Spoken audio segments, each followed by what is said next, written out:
pleased to have Jim Cline with us today. Jim's visiting for the day from McGill, where he's a professor. And he was 100,000 years ago my thesis advisor back when I was a PhD student. And he's going to tell us about Nonabelian dark matter. Okay. Well, I didn't think it was that long ago, but thanks for the invitation. And I'm really sorry Lev can't be here with us today. He was a great person, great scientist, and it's not the same without him here. One of the papers I'm going to talk about came out on the day we heard about him passing away, and it's dedicated to him. So I'd like to tell you this work on Nonabelian dark matter that I've done in collaboration with some students and postdoc, Andrew Frey. The others are graduate students, or a couple actually very good undergrads who did some excellent work on this. And it's on this topic of Nonabelian dark matter, which perhaps you've heard something about. I'm going to do this talk in basically two halves. The first half will be an introduction where I review a variety of experimental hints that have motivated this sort of model. And then I'll tell you the basic theoretical framework and how it's designed to explain the observations, and then I'll mention some of the constraints which make that difficult. And so you probably heard about all of these things too, and I'll go through them rather quickly, but there are a number of anomalies of radiation, either leptons or gamma rays from the galaxy, which are suggestive that maybe we're seeing annihilation of dark matter. There was the famous Pamela positron excess in 100 GeV energy range. And then there were some higher energy excesses, ATIC, PPP, BETS, going up to around a TeV, and those data have been superseded by the nice higher statistics Fermi data, which is looking at similar energies and gives also some hint of an excess. At the lower energy scale, this one I'm going to be spending a lot of time talking about. It's interested me for a while, the integral SPI spectrometer observations of low energy positrons from the galactic center. And then the WMAP and more recently claim of Fermi haze, this possibly synchrotron radiation coming from the leptons that were emitted by the dark matter. A last one that's also been suggested, and I won't spend much time on it either, is perhaps is the explanation, or this class of models could also explain the DAMA annual modulation. Yes. I'm going to show you this right now. So here's the Pamela excess. It's a pretty large discrepancy from the expected background. People don't worry about this low energy part because this is expected to be uncertain due to solar modulation. But this higher energy one looks much more robust and dramatic. So this is an excess in the fraction of positrons over positrons plus electrons versus energy. And then this is a summary of the data at the higher energy end of the spectrum. This is going up to a TeV. And so there was originally excitement about this peak that's observed by the ATIC, a balloon-borne experiment, and has somewhat large error bars, but it's still pretty far above the naive expected background from a conventional diffusion in the galaxy. Well, that was superseded by this Fermi data in just the last year, and the error bars are much tighter. The excess looks less dramatic, but still it's something higher than the naive expectation. There's also Hess. That was another experiment whose data points are figuring in here.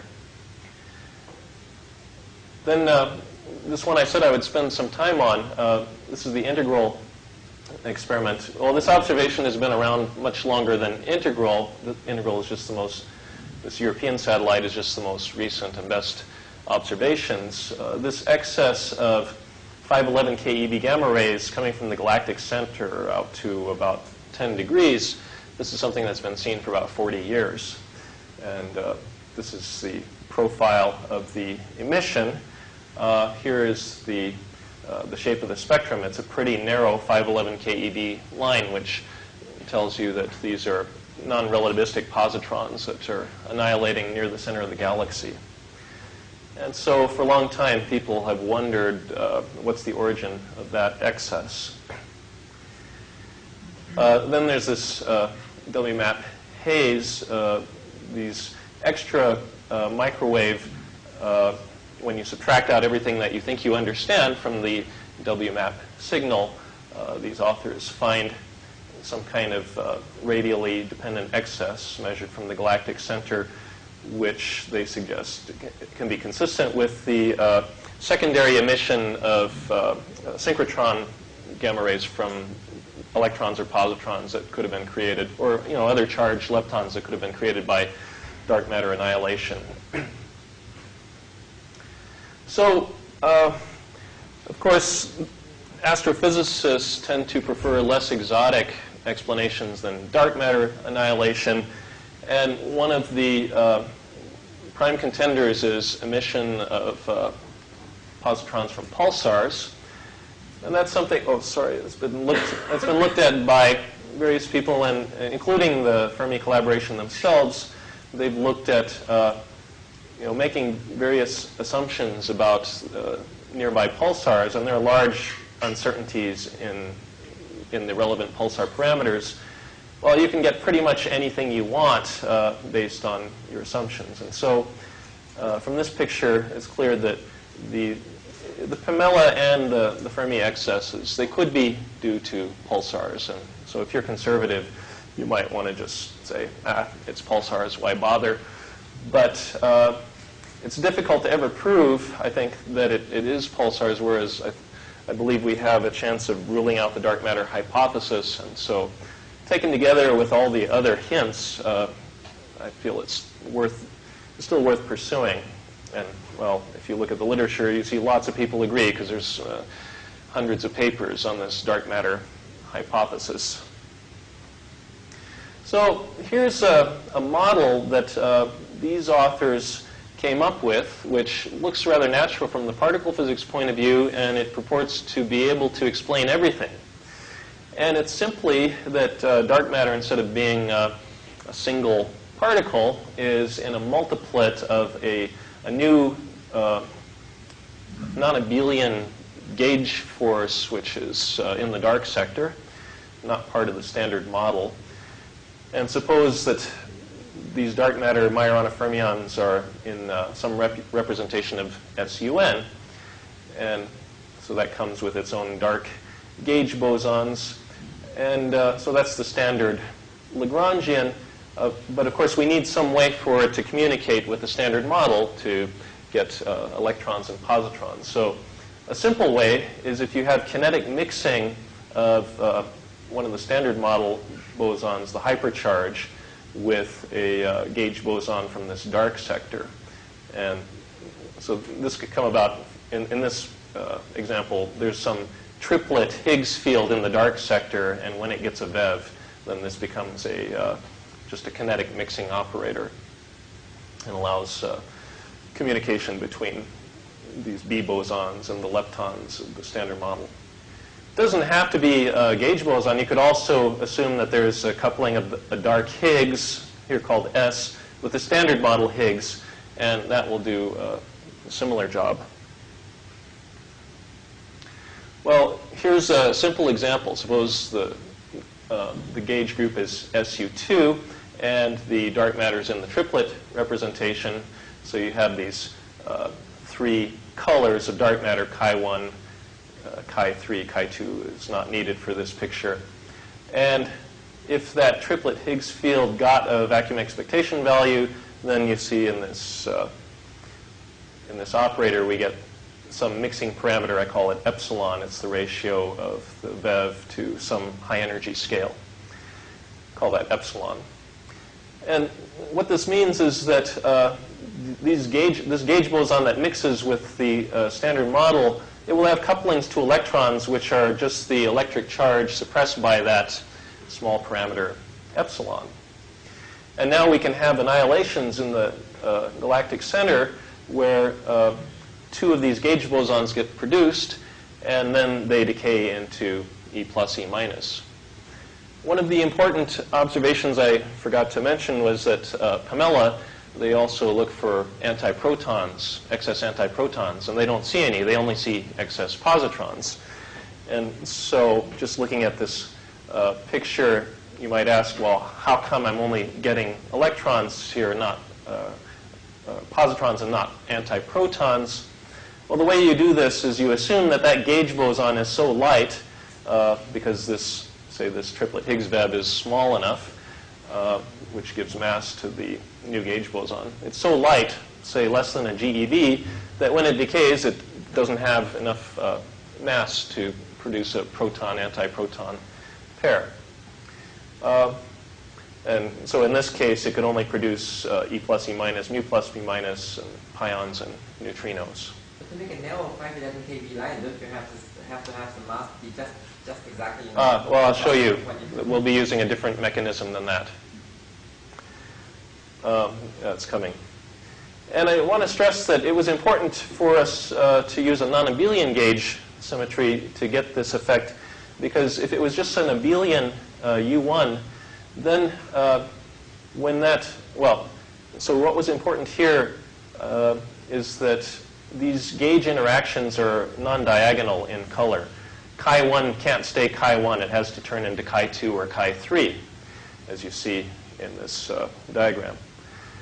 And that's what forbids you from having this more simple annihilation where two Chis just annihilate into one B boson, which is way off shell, and then it could decay into anything which was lighter than the original dark matter particles, which would surely include quarks and protons, antiprotons. So this diagram, which would spoil everything as far as Pamela is concerned, is not present in these non-abelian models. Now, one of the important features, which it's an added interesting element to this whole story, is that the annihilation cross-section that you need to get enough signal in the galaxy is too big for what you need from cosmology, for the freeze-out of the particles and the relic density. If the cross-section was that big, then they would have frozen out at too low a level to be the dark matter that we observe.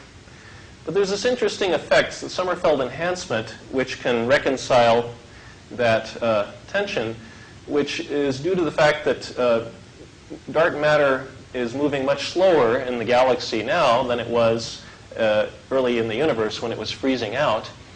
And there's a quantum mechanical effect, even in fact a classical effect. If two particles are scattering and moving slow enough, because they have enough time to interact, they will interact more strongly. You'll get a bigger scattering angle. So that's true in classical physics, and its quantum mechanical counterpart is known as the Sommerfeld effect. Here I've shown you a picture of how, so the boost factor is how much the cross-section gets enhanced by this low velocity effect compared to the just perturbative calculation. And so you can get boost factors going up to, say, 10 to the 6. It depends on the parameters of the model, the mass. Mu, I use mu as the mass of the gauge boson. Alpha is the gauge coupling, the fine structure constant, and it depends on the mass of the dark matter. So depending on those parameters, and also depending on, so of course the effect is more pronounced at lower velocity, but you also have these interesting resonant structures. So if you just get lucky with the parameters of the microphysics, then you can get a bigger boost. And so that boost, which is represented here quantum mechanically as the exchange of many of the gauge bosons, that can explain why this cross-section is so much bigger in the galaxy than it was in the early universe. Now, coming to Wei Li's question, there's a different mechanism which is within the same model that can explain the 511 keV excess because, as he pointed out, we want those positrons to be non-relativistic to get such a narrow line. And so the idea is that instead of having annihilation of the original ground state dark matter particles, and here I'll show you that naturally we get, well, it's indicated here, naturally when the gauge symmetry gets broken, you get mass splittings between the members of the multiplet. And in fact, we'll see it's not difficult to arrange for these mass splittings to be rather small, of order of the electron, or twice the electron mass, or even smaller. So the idea is, instead of having annihilation, one can also have excitation into converting some of the kinetic energy of the dark matter in the galaxy into the extra mass energy of the higher state. We can produce this excited state, which can then decay back down to the ground state with emission of E plus E minus. And now, by arranging that mass splitting to be just a little bit bigger than the threshold, you can ensure that the positrons are non-relativistic. Is there any problem with Braco or so nearby dwarf galaxies where you do expect the same effect? Well, people have claimed that this would be a good place to look for it as well, but as far as I know, it doesn't give us a stronger constraint on the model than our own galaxy does. It's not by the non-observation of this showing this excess emission towards some, say, known force. Yeah, as far as I know, it's not. So what we're looking at here, so this Chi1 is the fermion, and it goes the different kinds of excitation levels internally. Yeah, originally these were just different colors of the Chi multiplet. Yes. But then after spontaneous symmetry breaking, they gain small mass splittings. And so now each color has its own mass. But you're going to change the blue and change color. And then Yeah. you need so these are antiparticles going in, otherwise what do you change here? Because going from Chi1 to Chi3, you've got to... It's going from Chi1 to Chi2 to Chi1, and eventually it goes to Chi3 in this particular example. Every time it spits out a gluon, it changes color. And as I said, I'm not going to spend much, I'm not going to say any more about the Dama effect, but there's a variant of this diagram where you scatter a Chi1 on a nucleon, and it gets excited to a Chi2. And it has to get excited because of this necessary color change. And because of the mass gap here, that has been proposed as an explanation of why Dama would have more sensitivity, while Dama is made of iodine, and this ability to excite dark matter over a certain mass gap depends on the material. So people have argued that it could be consistent for Dama to see this process and other detectors to not have seen it. And there's fairly big literature on that whole idea. Let me now spell out where these little mass splittings come from, because MEV, that looks like a pretty small scale, but it can actually come out, it does come out naturally. Well, if you were willing to buy that the scale of breaking of this gauge symmetry was on the order of GeV or 10 GeV, then you can show that the mass splittings between these states get induced by loops. And these loops come with a factor of the gauge couplings, which can be 0.01 or so. So it's not so, or smaller. It's not so hard to get the scale of the gauge boson mass down to the MEV or even fraction of the MEV scale through these loop effects.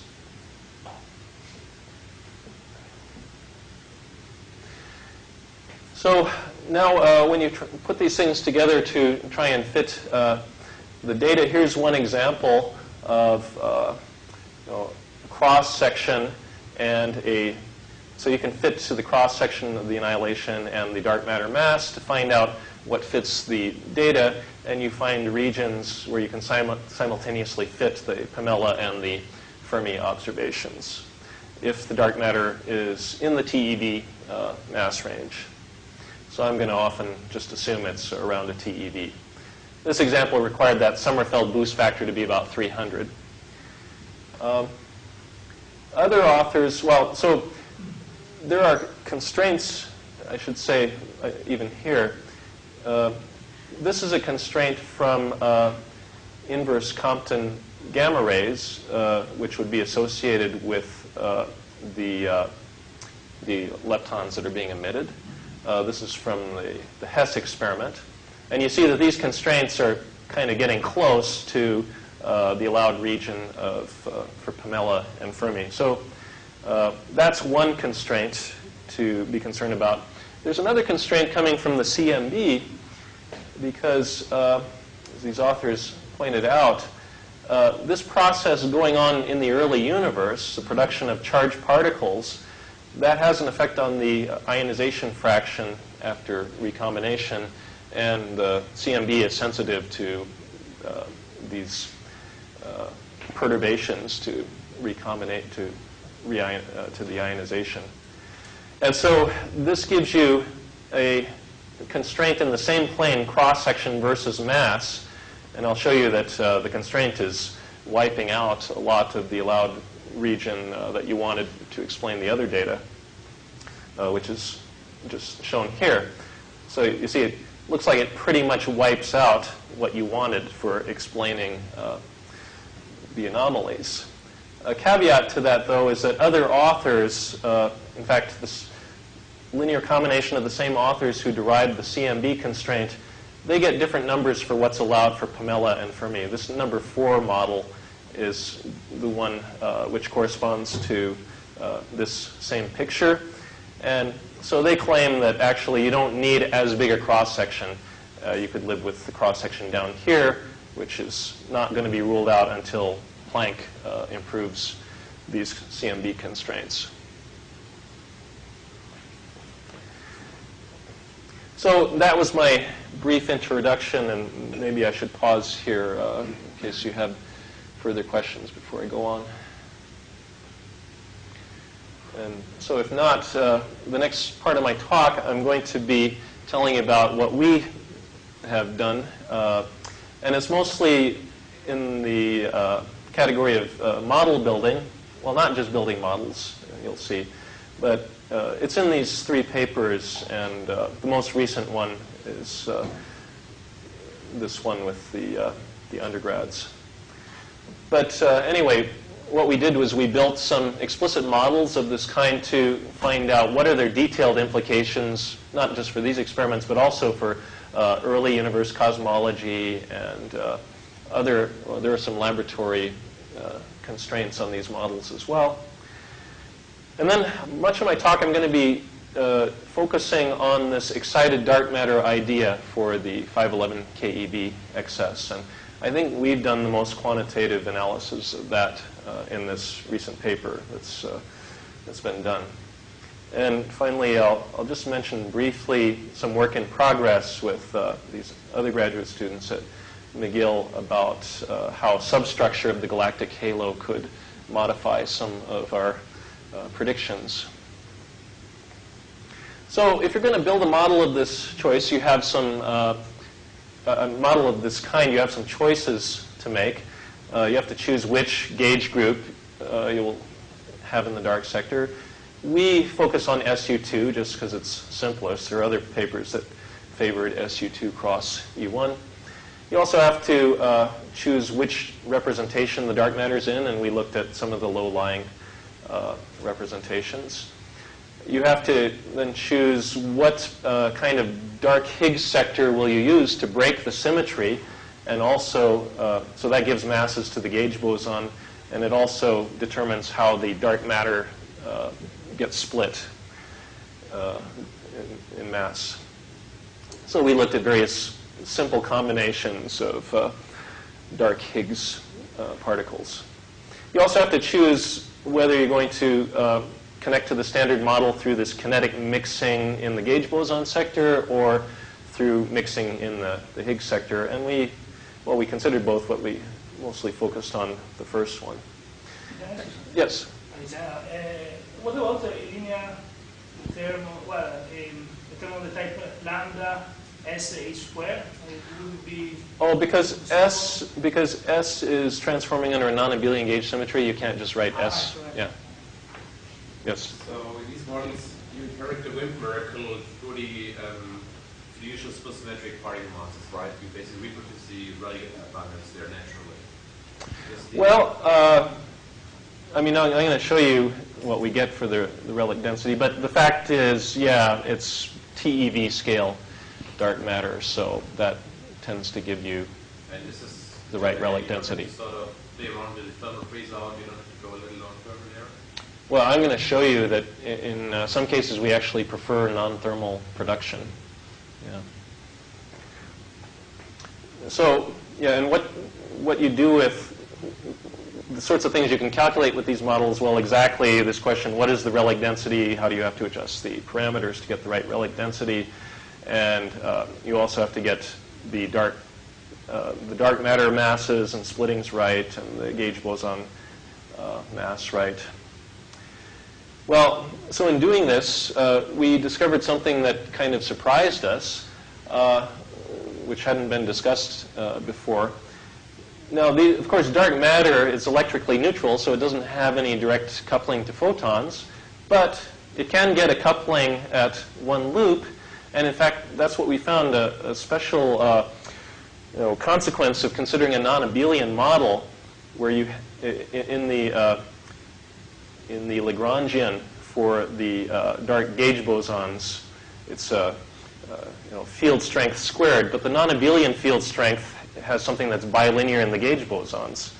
And when you mix one of the gauge bosons with the standard model hypercharge, you get this vertex which connects hypercharge to two of the dark gauge bosons. And from that you can construct this loop diagram that gives you, it's a transition matrix, a transition magnetic moment operator.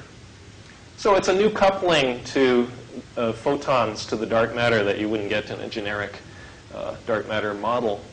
And in this context, remember Chi2 and Chi3, they have different mass, and so it means that this excited state that we wanted to produce to get electrons and positrons for 511 keV, well, it'll also give rise to a monoenergetic photon, because Chi3 can now decay into Chi2 and a photon. So this gives us a prediction of something that the integral experiment could go and look for in addition to the 511 keV. And, well, because they haven't reported anything yet, we were able to put a bound on the branching ratio, and from that we were able to get a constraint on how big the gauge coupling was. Interestingly, this unknown parameter epsilon divides out from this branching ratio, so it's not an uncertainty in our prediction, which does depend on these other parameters. And that's kind of interesting because it turns out that this strong of a gauge coupling is sort of close to what you need to get the right relic density. So that was our other calculation. One of our others, we had to compute these nasty matrix elements and find the annihilation cross-section in the early universe. And, well, I'm not putting in all the exact numbers. These are just approximate. But it depends on the representation the dark matter is in. And so that tells you what size of gauge coupling you need for the right relic density, depending on the mass of the dark matter and which representation you're in. It's kind of interesting that this range is, well, okay, I guess it's not a huge range, but so there is some sensitivity to which multiplet you assume. But anyway, what I was saying was that these numbers can be sort of close to the bound that we derived, so it's suggestive that maybe with a little bit more search that such a line might be found. Another thing that we noticed is that, and this is in the context of some authors who made an interesting suggestion. They said, well, what if that gauge boson that gets produced in the annihilations for Pamela and Fermi, suppose it's so long-lived that it transports the, it gets outside of the galactic center before it decays into E plus E minus. The reason they were interested in that is because these Hess gamma ray constraints are focused on the galactic center. And so if you could do this, then it would be a way of escaping the gamma ray constraints. But one thing that we noticed was that if these gauge bosons were living that long, then they would still be around at Big Bang nucleosynthesis, and they would be dominating the energy density of the universe. And so that's ruled out, and it gives you a bound on this this gauge mixing parameter. It has to be bigger than, say, 10 to the minus 11th for that gauge boson to decay fast enough, whereas these authors would need it to be much smaller. And interestingly, on the topic of the size of this coupling, this is something that experimenters of various types have also been quite interested in lately, because there are a lot of searches on Earth here for such modifications of these hidden gauge sector models with weak coupling to the standard model and relatively light new gauge bosons. And so in the plane of epsilon and mu, you see that there are a lot of experiments. These are fixed target experiments which have already ruled out parameter space. Also supernovae, they would be emitting these gauge bosons too fast, so that rules out. B factory, or I guess this is SLAC, Babar rules out this region. Anomalous magnetic moments rules out another. And there are new experiments which are currently being planned to eat into this more. So it's kind of nice that there's some interplay between the cosmology and the laboratory experiments here. Now I want to, this will be a major part of my talk, discussing this excited dark matter mechanism for the 511 keV signal. And this idea was originally due to Finkbeiner and Weiner just a few years ago. So I showed you the idea already that we want to excite Chi1 to Chi3 so that Chi3 can decay.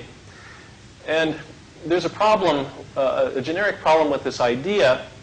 So again, we have these multiple exchange called ladder diagrams to help enhance this annihilation cross-section. But if you do the numbers, Pospelov and Ritz, they claim that even if you saturate the unitarity constraint on this cross-section, you don't get a big enough signal. Of course, this unitarity limit, this is a limit on each partial wave. And so in making that statement, they had to assume that just a few partial waves are contributing.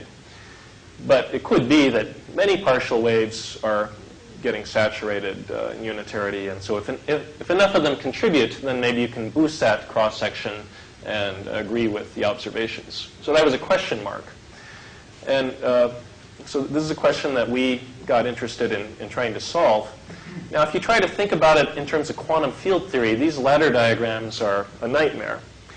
And so it was impossible to make any progress on this question until that same nice paper that proposed this whole Nonabelian dark matter framework, Arkani Hamid et al., and I believe it was NEMA who did this part of it as well, they made a nice observation. The dark matter, it's non-relativistic, so we don't need relativistic quantum field theory to do this calculation.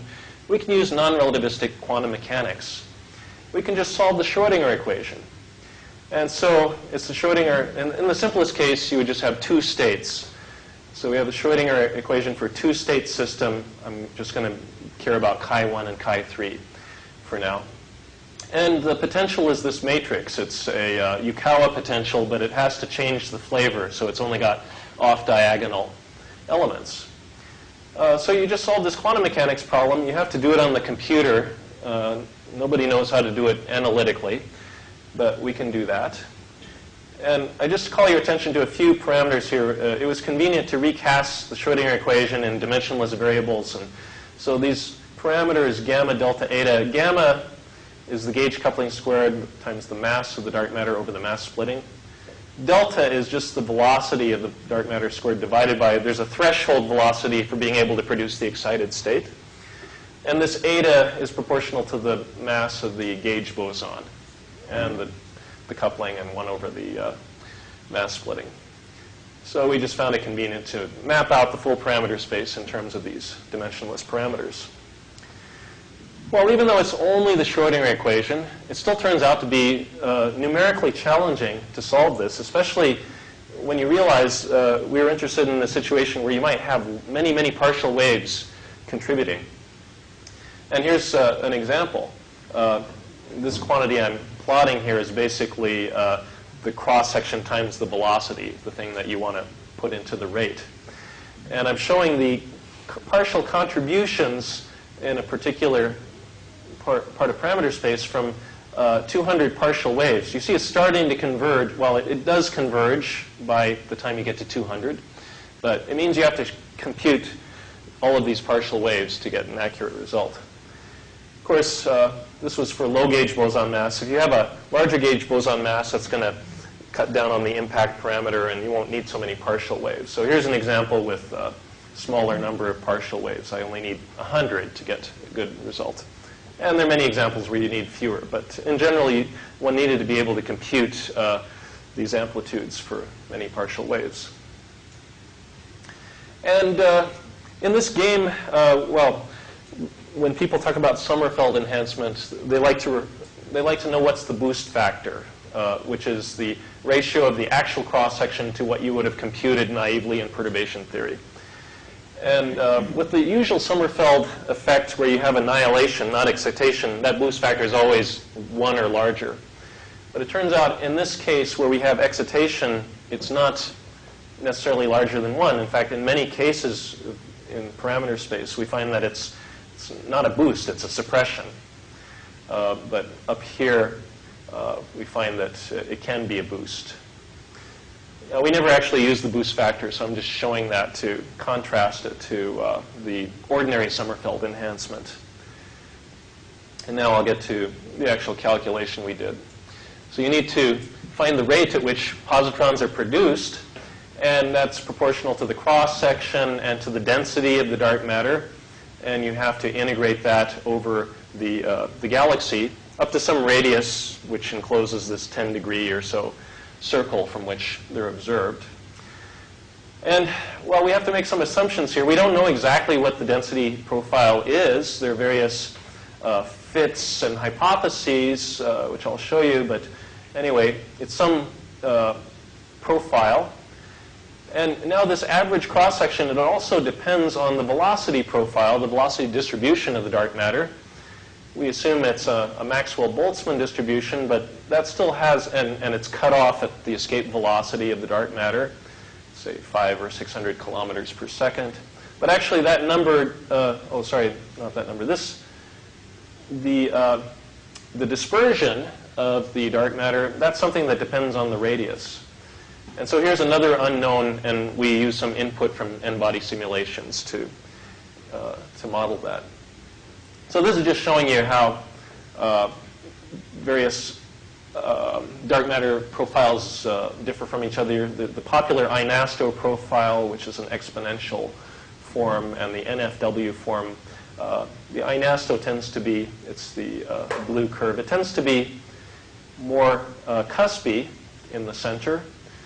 And, well, that cuspiness turns over, but at very small radii. So the relevant thing that's going to be important for us is that this INASCO profile is stronger in the galactic center where these annihilations are happening. And so that tends, if you make that assumption, it boosts the rate of positron production. And then here's this velocity dispersion I was telling you about. And in simulations of dark matter which don't have any baryons in them, this velocity dispersion always turns over and it becomes smaller toward the galactic center. But there's some new work by Romano Diaz, and I was just talking to Julio Navarro the other day.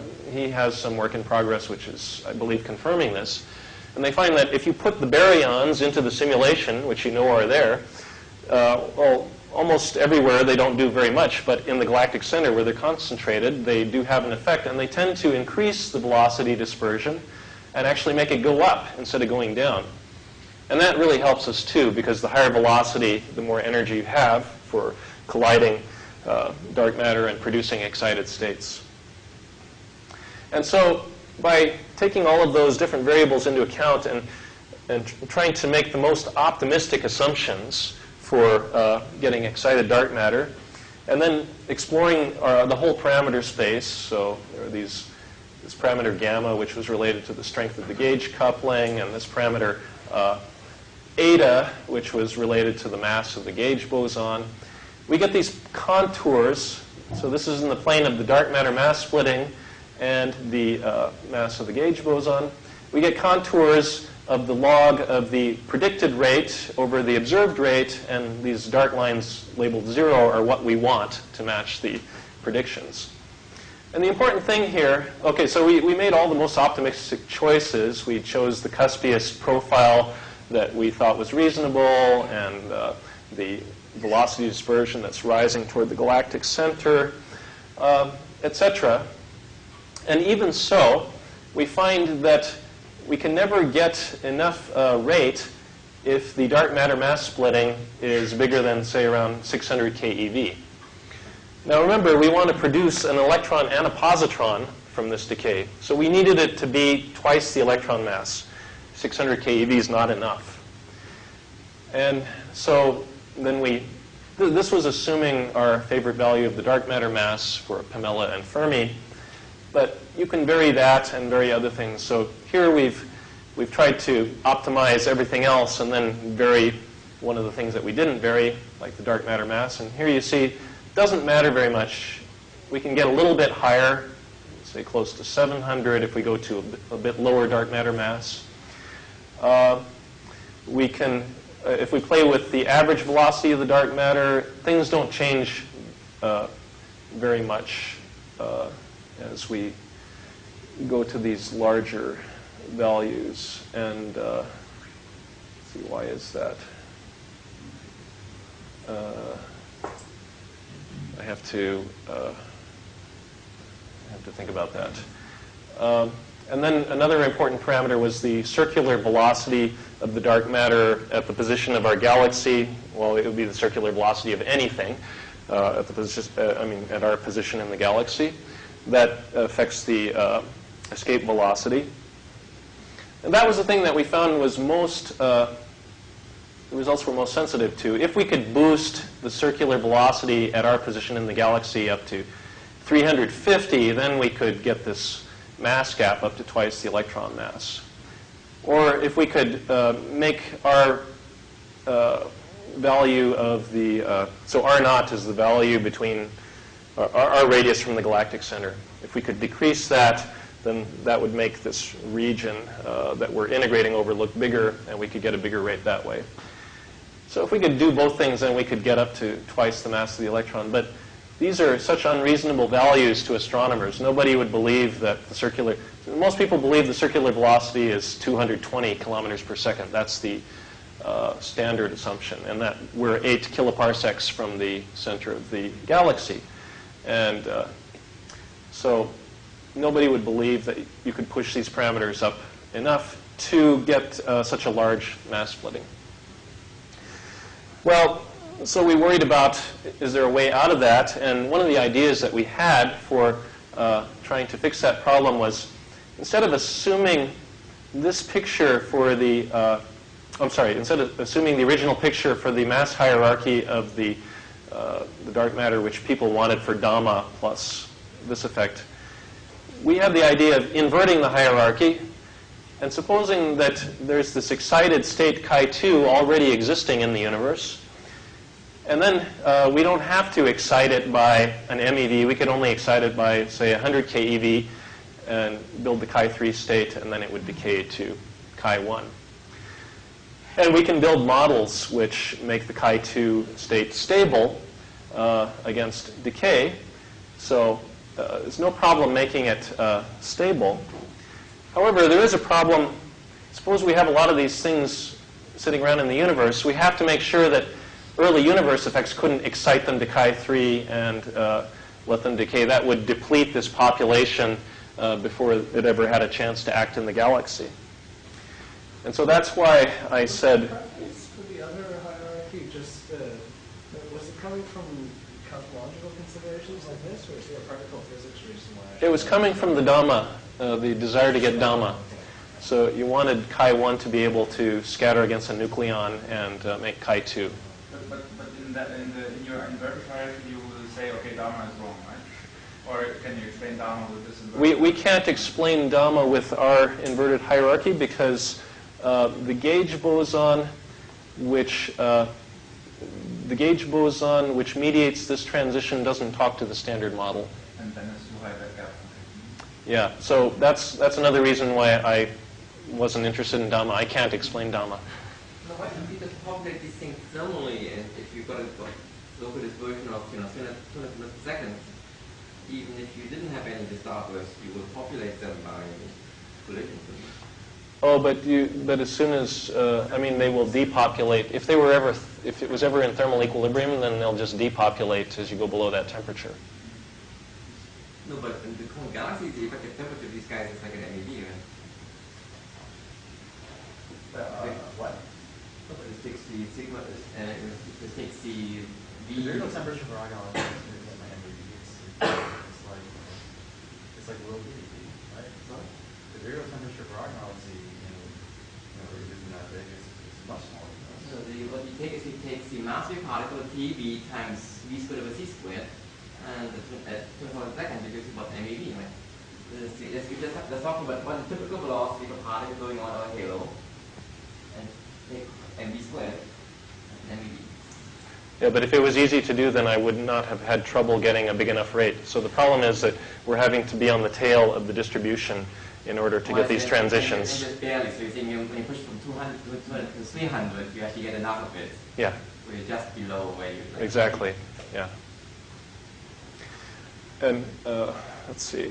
Why is there no? Okay. Yeah. So this is actually very fragile to maintain in the early universe, and it was Maxime Pospelov who pointed that out to us after our original paper.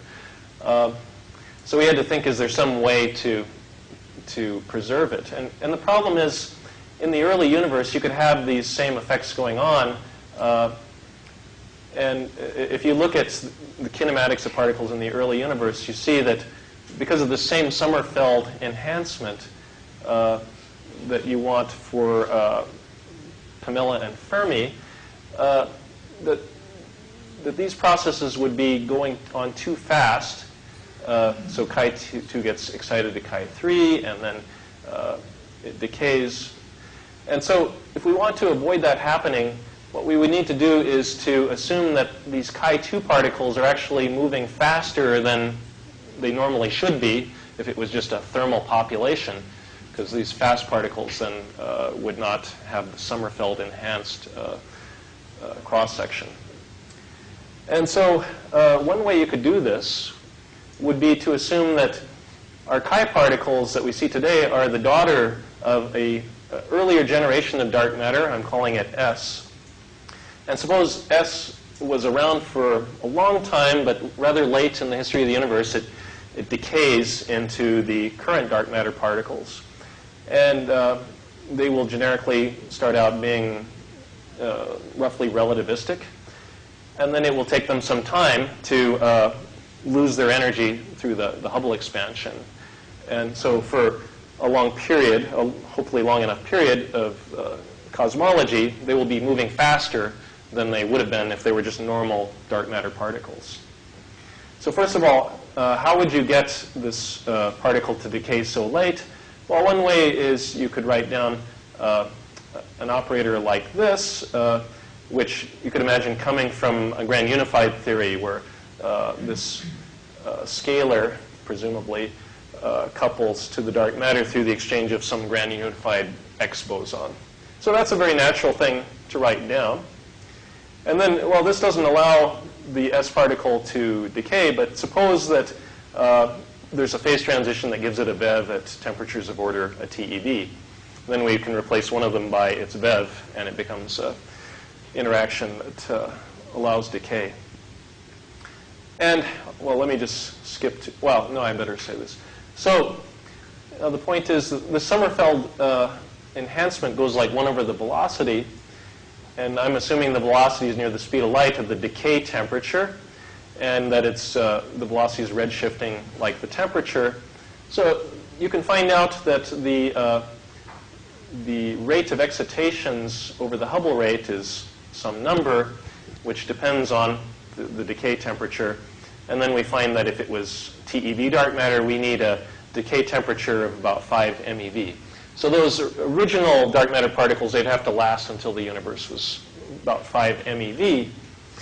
And now, can you get them to last that long? It turns out that that operator I showed you gives the right lifetime if the combination here is given by the gut scale. So it looks like it is consistent to get this from a gut.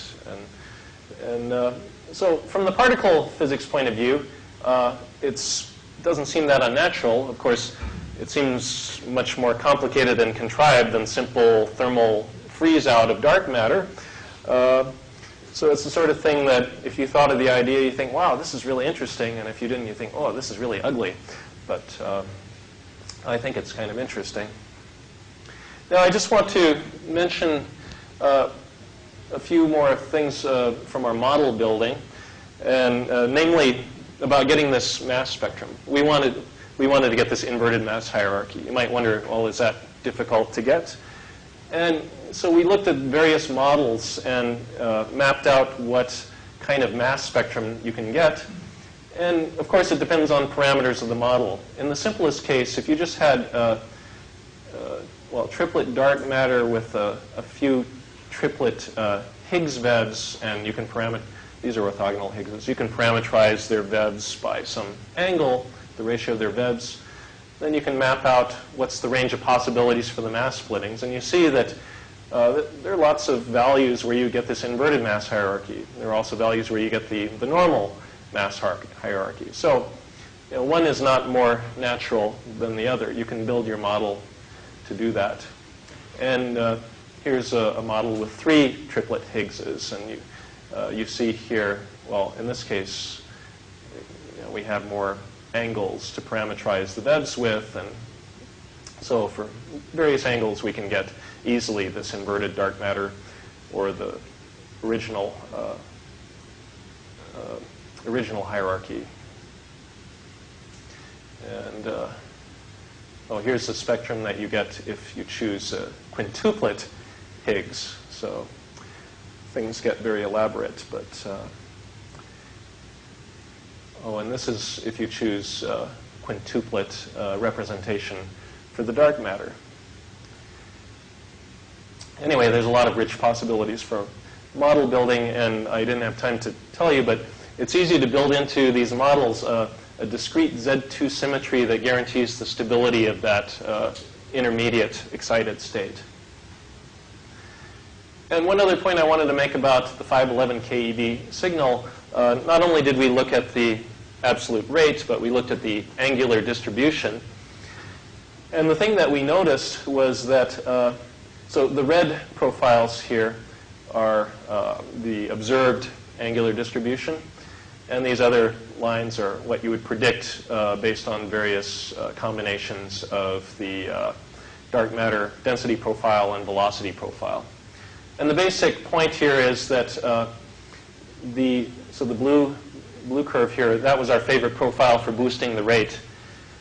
And it looks inconsistent. It looks like it's too narrow, but you have to remember that this is just the positions of the positrons. We don't really know how far the positrons propagate before they decay into gamma rays. Some people have estimated that they can propagate on order of a kiloparsec, which is about the equivalent of this 7-degree half-width that we see. So my view is that anything that's less than the observed signal can be consistent with what is seen, whereas if it was already wider than the observed signal, propagation can't make it more narrow. So this is just to say that the angular information seems to be consistent with the overall rate. And now I'll just spend a couple slides talking about this work in progress.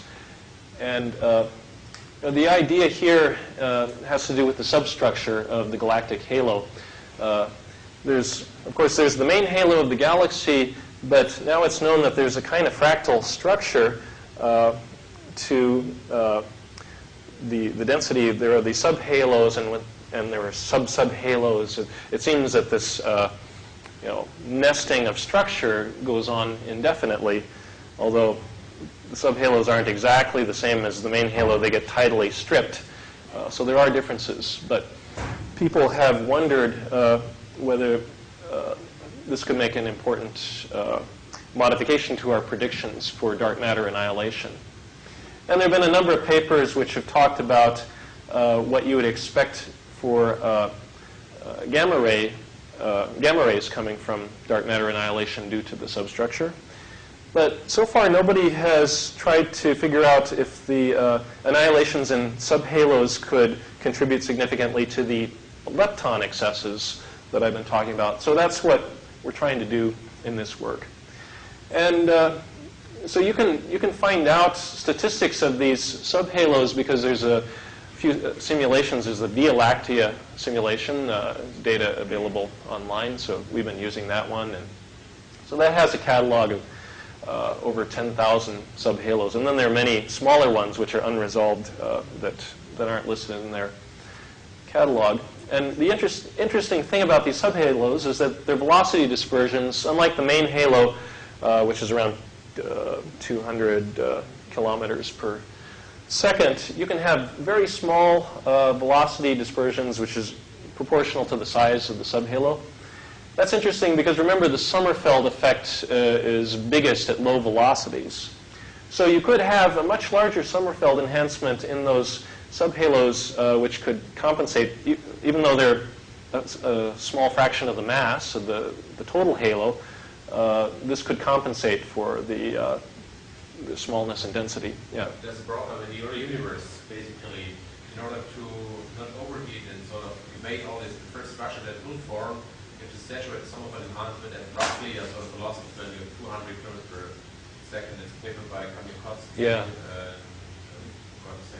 Yeah. But basically, that you have to have built in a saturation effect for some of an enhancement in order to sort of for your first dark matter illustration form and and furthermore sort of compute the structure condition. Because the same effect would sort of happen. That's right. Yeah. And you need the same for recombination constraints as well, that it's saturated. Otherwise, you would have so much annihilation during recombination that you would already consistent. So, I mean, but in your models, you should have the saturation effect of some of the enhancement inside, right? So, I mean, it's just depending on the mass scale of the exchange particle, right? Yeah.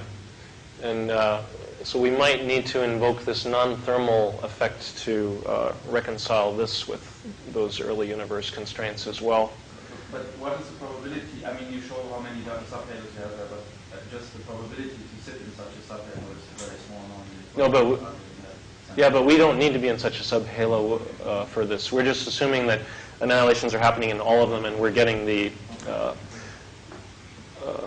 positrons coming from all of them, or at least. You're looking at positrons around the sphere of one KPC around us. Oh well, these subhalos go out very far. Are you talking about Pamela or about Antigro? Pamela or no, I'm talking about Pamela and Fermi now. Okay, so these positrons and electrons come from a sphere of roughly a kiloparsec around us. Because there's basically, in order to actually see an electron or so at a couple hundred GeV, sort of the cooling and the diffusion basically limits your horizon to see these particles to roughly a KPC. Oh. And there, this subhalo boost is actually only can be at most 10% at the location of the sun. This is shown in the Springlet law. I see. That's the reason why She seems to really. Yeah, I think. Well, yeah. So you may be. I think what you're saying is probably. So first of all, that would depend on the what you assume for the dark matter mass. In one of our preliminary studies, we found that with 14 TeV dark matter, then we could get a big effect. You would have propagation from larger distances, the bigger the energy, right? So the horizon you mentioned corresponds to TeV dark matter, I suppose. But then you actually lose the motivation from sort of the Hess spectrum cuts off at a TeV. So that's why. But we still found that it cut off because of the attenuation during propagation. So we were still matching to the Fermi shape, even with this 14 TeV dark matter. But I think you're right that probably we are limited to a relatively small horizon. I'll show you what we're getting in a moment. But the the main feature is really now you say all these small subhalos are sitting somewhere in this huge halo, and they are like localized sources of these positrons. Exactly. And they diffuse, and so it's more like injection, local injection of these positrons. Exactly. Yeah. And so one motivation for that was that, again, this would be a way of displacing the positrons from the center of the galaxy where these Hess constraints are strongest. So you might be able to evade them with this scenario. So it's a similar calculation to what I already described, except now we have to do the sum over subhalos. And within each subhalo, we have to compute the Sommerfeld enhanced cross-section using whatever velocity profile and density profile was in that subhalo. And also, so we're using Galprop to propagate these positrons. And well, Galprop only considers a limited diffusion zone, which is much smaller than the huge region containing all the subhalos. So what we had to do was modify Galprop to take what's shining in from the outer subhalos onto the edge of this diffusion zone and use that as a new source to Galprop. So it's a modified version of the code. And now the best fit we're getting for Fermi is something that has a bigger dark matter mass because of these losses due to propagation from the subhalos. And actually, it's only a 30% contribution from the subhalos that we're getting here. So perhaps that's consistent with this horizon that you've mentioned. Before, we were finding a nice fit with 14 TeV dark matter, but then we realized the boron to carbon ratio is all screwed up in that. Unfortunately, the fit to Pamela is lousy. It's got a large chi-squared. So we're still playing with the background parameters to see if we can find anything that really works. And, so far, it looks like it's hard to make the subhalos have a significant impact on these fits. So I'm done. I'll just reiterate a few things. So pulsars might be the answer, but I think many people feel that the astrophysical uncertainties are too great for us to ever know for sure if it's pulsars. And so it's still interesting to look at the dark matter interpretation. And this is highly constrained through CMB and hopefully through new data which is coming from Fermi. So maybe we'll know in the next year whether this dark matter hypothesis can still fly or not.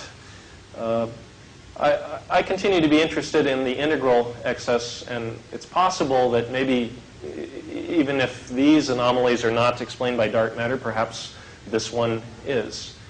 And we're continuing to work on whether subhalos could give a significant contribution. Well, thank you very much for your attention.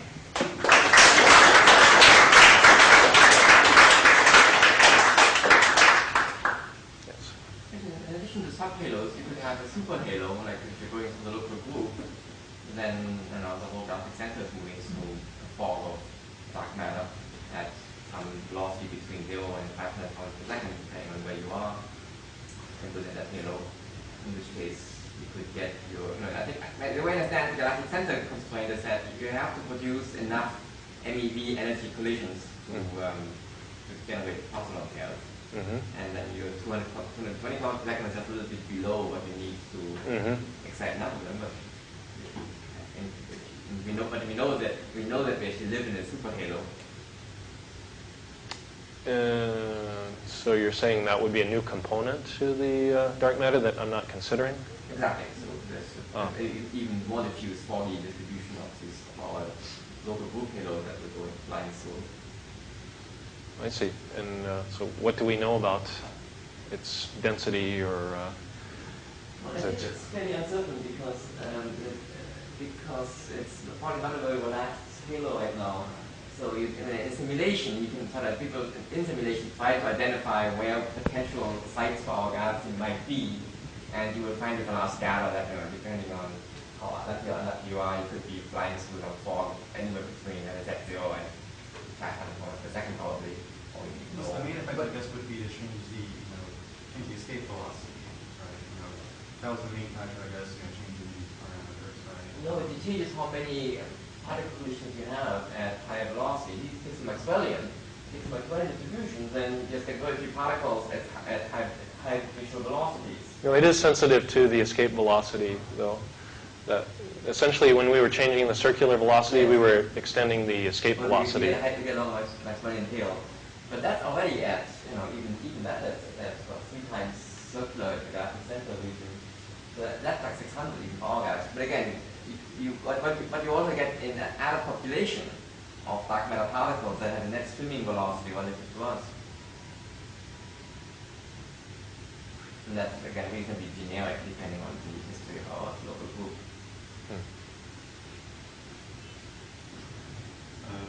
Another point to make there. In fact, if you sort of take this model face value and you are actually conservative, you do not consider the boost of some enhancement in subunits, basically, to sort of say I limited myself to 200 kilometers per second versus etc. in some of the enhancement. Then still you basically require the sort of mass, the power spectrum to cut off at roughly 10 to the minus 2 solar masses by basically by considering the non-observation of the Virgo galaxy cluster, because otherwise you basically should have seen the Virgo galaxy cluster shining in. You should have seen which galaxy clusters? Virgo galaxy cluster by the grid, and it turns out that Fermi can sort of increase its lower bound to the sort of smallest masses substructure up to 10 to the 3 solar masses. That means actually, in order for this model to work, you need to actually sort of additionally say that then the dark matter has to be slightly warm. Where's this number coming from that you're quoting? What? Solar masses? Is it 3 solar masses? Where's that coming from? Well, we looked at this, and we basically looked at this. So you're extrapolating the mass function down to 10 to the 3? Yes, exactly. Well, 10 to the 3 is towards magnitude larger than what people have been able to simulate so far, right? Yes, but doesn't it depend sensitively on the slope when you're rolling, and if the principal index has any curvature to it? Well, you can also extrapolate things like the concentrations and the shapes of these little subunits. These are all uncertain by those factors. So maybe this is something we should argue about over there. Yeah. Are there any other questions? Yes. So have you considered any other type of non-thermal boost? Like if you have a higher search region that then breaks into the sound rectangle, and you talk about a scalar. Is there any other non-thermal boost particle that you consider, or is that something? Why do you ask? Oh no, just because maybe like something I'm trying to work on right now that is topological defects. Something really expensive. I see. So I don't know if it's possible. Yeah, well, so I mentioned that I wanted this S field to get a VEV, so we didn't look at that in detail. That's something I'd like to, really look at the ramifications of such a scenario, and maybe you would get a topological defects in such a transition, but we didn't look at this. No, it's just curious. Okay. Okay, I have one question about the primordial black hole. Whether they can explain, because this is one kind of candidate dark matter. So whether they can explain everything in perspective shape. Are you saying it can, or? Whether they can, I'm not sure. I want to ask. Well, whether it can? Whether they can. Primordial black holes because of their Hawking radiation? Well. Because it's very natural to think in the center of the galaxy there must be a very supermassive black hole. So this also radiation. Yeah, but the Hawking radiation from that is negligible. You're talking about really, really small amounts of black holes, and they are could have a lifetime. Well, in fact, there's a whole literature on decaying dark matter, which I didn't even touch upon here. So